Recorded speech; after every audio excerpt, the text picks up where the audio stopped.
Two plates of sliced fish sit in front of you.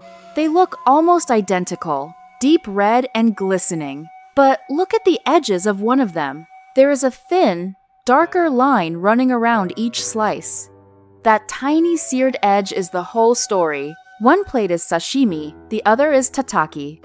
And the difference between them is about 5 seconds of fire. By the end of this video, you will know exactly why that quick sear changes everything, and why tataki is not just cooked sashimi. There is one simple rule that separates them. So let's decode it. Here is that rule, right up front. Sashimi is fully raw. Tataki is seared on the outside, but still raw in the middle. That thin layer of heat is the entire difference. Everything else flows from it. But to understand why such a small thing matters so much, we need to look at both.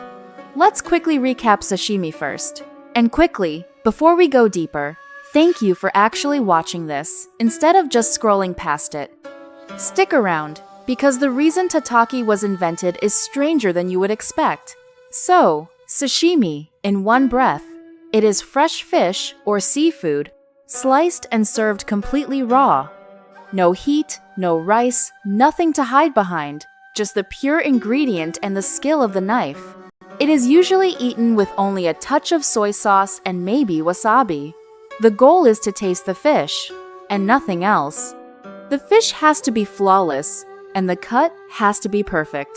That is the entire craft of sashimi. There are no second chances with it. If the fish or the knife is off, you taste it immediately. It is purity, taken as far as it can go. And that is exactly what makes tataki such an interesting contrast. Because tataki takes that same pristine fish and does one bold thing to it. It hits the surface with intense heat, just for a moment. The word tataki actually points to the method. It comes from the idea of pounding or tapping, because the seasonings were once pounded into the surface. The block of fish or meat is seared hard and fast, usually over a flame or in a scorching pan. Only the outer few millimeters cook. The heat has to be brutal and brief. Slow heat would cook inward and ruin the raw center you are trying to protect.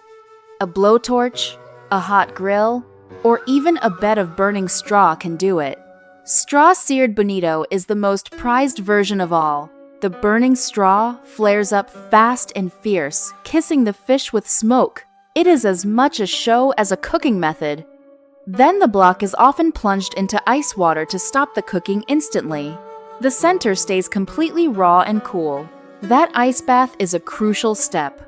It locks the line between cooked and raw exactly where the chef wants it.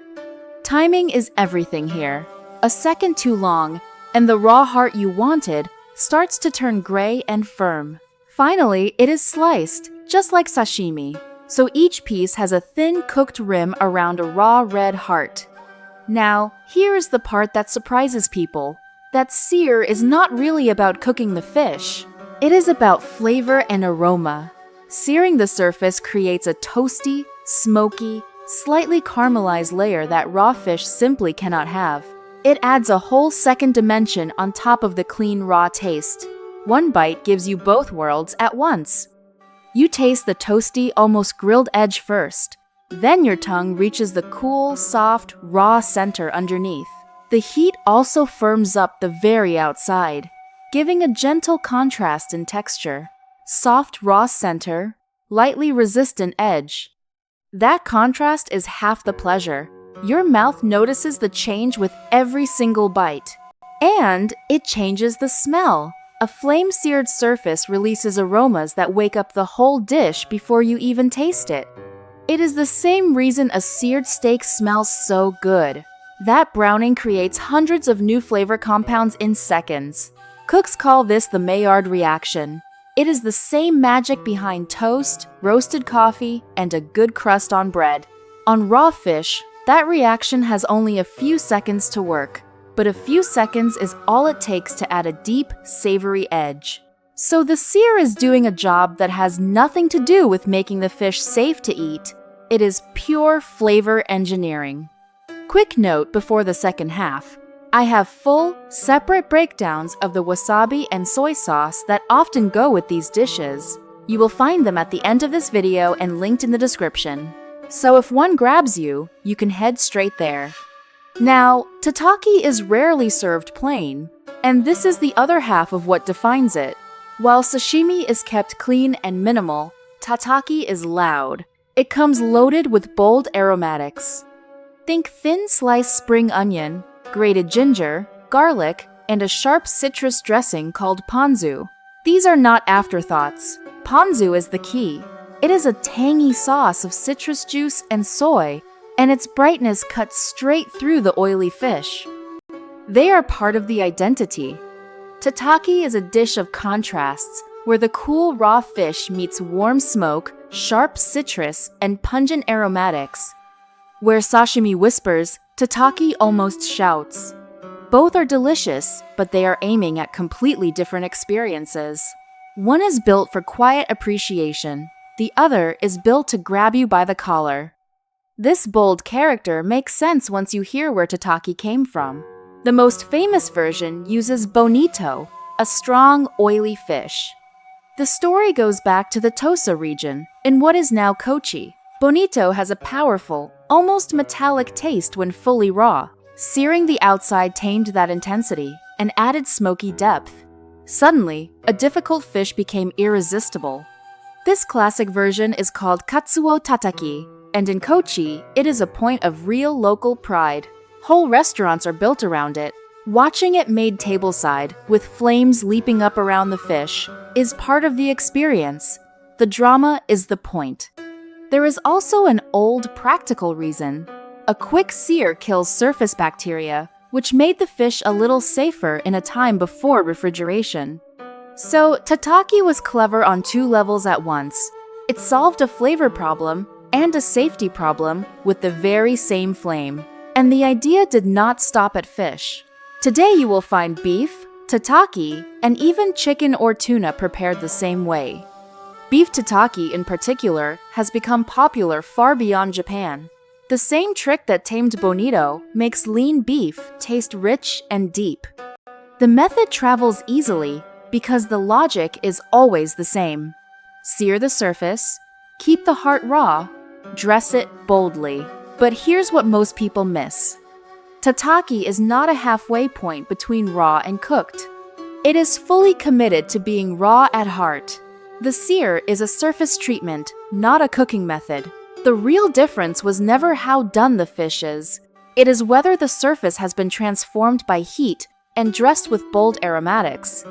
Sashimi is about purity, letting one perfect ingredient speak alone. Tataki is about contrast, layering smoke and citrus over that same raw core. One removes everything that could distract from the fish, the other deliberately adds drama around it. Think of sashimi as a solo voice, clean and exposed. Tataki is that same voice with a full band behind it.